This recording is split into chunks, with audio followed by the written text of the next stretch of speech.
আসসালামু আলাইকুম দর্শক। আশা করছি আল্লাহর রহমতে সবাই ভালো আছেন। আজকে আমি তৈরি করব সবার পছন্দের ম্যাঙ্গো মিল্ক পুডিং। মাত্র ২-৩টি উপকরণে এই পুডিংটা তৈরি করা যাবে। খুবই মজাদার আর সহজ একটা ডেজার্ট। দেখতে যেমন লোভনীয়, খেতেও তেমন টেস্টি। এই ম্যাঙ্গো মিল্ক পুডিংটা খেতে কতটা মজার হয় সেটা যদি একবার বাসায় না তৈরি করা হয় তবে আপনারা বুঝতেই পারবেন না। তো চলে যাচ্ছি মূল রেসিপিতে। আজকের এই ম্যাঙ্গো মিল্ক পুডিংটা তৈরি করার জন্য নিয়ে নিচ্ছি একটা বড় সাইজের পাকা আম। চেষ্টা করবেন আমটা যেন অবশ্যই একটা ভালো মানের পাকা আম হয়। আমটাকে আমি ভালো করে ধুয়ে ছোট ছোট টুকরো করে কেটে নেব। আপনারা আপনাদের পছন্দ মতো কেটে নিতে পারেন। আমি এই আমটা একটা চাকুর সাহায্যে কেটে নিয়েছি। আপনারা আপনাদের পছন্দ মতো চাকু বা বটি যে কোনো একটা কিছু দিয়ে কেটে নিতে পারেন। তো এবারে আমি আমগুলো একটি ব্লেন্ডারের জারে নিয়ে নিচ্ছি আর আমগুলোকে ব্লেন্ড করে নিচ্ছি। ব্লেন্ড করা হয়ে গেলে একটা স্টেইনার বা ছাঁকনির সাহায্যে আমের পিউরিটাকে ছেঁকে নেব, যাতে করে আমের কোনো আঁশ না থাকে। আপনারাও অবশ্যই আমের পিউরিটাকে এভাবে ছেঁকে নেওয়ার চেষ্টা করবেন। এ পর্যায়ে প্রয়োজন হলে আপনারা পানি অ্যাড করতে পারেন। আমি এখানে হাফ কাপ পানি ব্যবহার করেছি। আমি আন্তরিকভাবে দুঃখিত, পানি দেওয়ার ভিডিওটা কোনো কারণে স্কিপ হয়ে গেছে। আমের পিউরিটাকে আমি একটি প্যানে নিয়ে নিচ্ছি আর তাতে দিয়ে দিচ্ছি 1/3 কাপ পরিমাণ চিনি। আরও দিয়ে দিচ্ছি 1 চা চামচ পরিমাণ আগার আগার পাউডার। এবারে সব কিছু ভালো করে নাড়াচাড়া করে চুলাটাকে জ্বালিয়ে নেব। যে কোনো তরল খাবারকে জেলো করতে আগার আগার পাউডার ব্যবহার করা হয়। আর এই আগার আগার পাউডারটা গরম অবস্থায় মেশানো যাবে না, তাহলে দলা পেকে যেতে পারে। অবশ্যই ঠান্ডা অবস্থায় মেশাতে হবে। আমি চুলাটাকে মিডিয়াম টু লো হিটে রেখে মিশ্রণটা অনবরত নাড়াচাড়া করে জাল করে নেব। শুরু থেকে শেষ পর্যন্ত কিন্তু এই মিশ্রণটাকে অনবরত নাড়াচাড়া করতে হবে। যখন দেখবেন খুব ভালো করে ফুটে উঠেছে, তখন থেকে এই মিশ্রণটাকে আরও 2 মিনিট ফোটাতে হবে।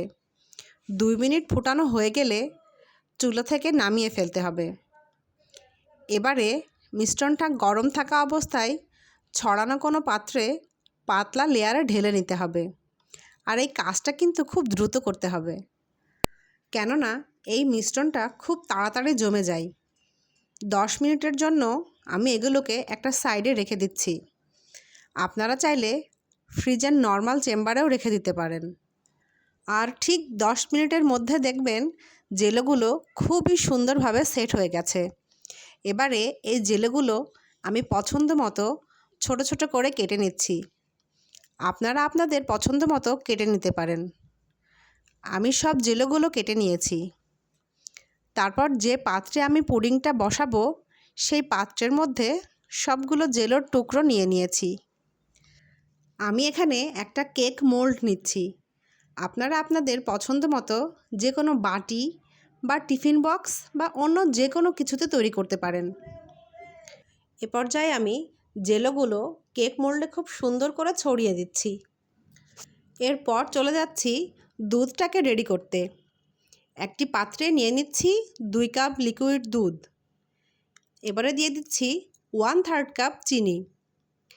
চিনিটা আপনারা আপনাদের পছন্দ মতো কমিয়ে বা বাড়িয়ে নিতে পারেন। এরপর দিয়ে দিচ্ছি 1 চা চামচ আগার আগার পাউডার। এবারে সব কিছু খুব ভালো করে নেড়েচেড়ে মিশিয়ে নিয়ে চুলাটাকে অন করে দিব। এবারে অনবরত নাড়াচাড়া করে দুধটাকে জাল করে নিতে হবে। দুধ জাল করে ঘন করার প্রয়োজন নেই। 2 থেকে 3টা বলক উঠলেই চুলা থেকে দুধটা নামিয়ে নিতে হবে।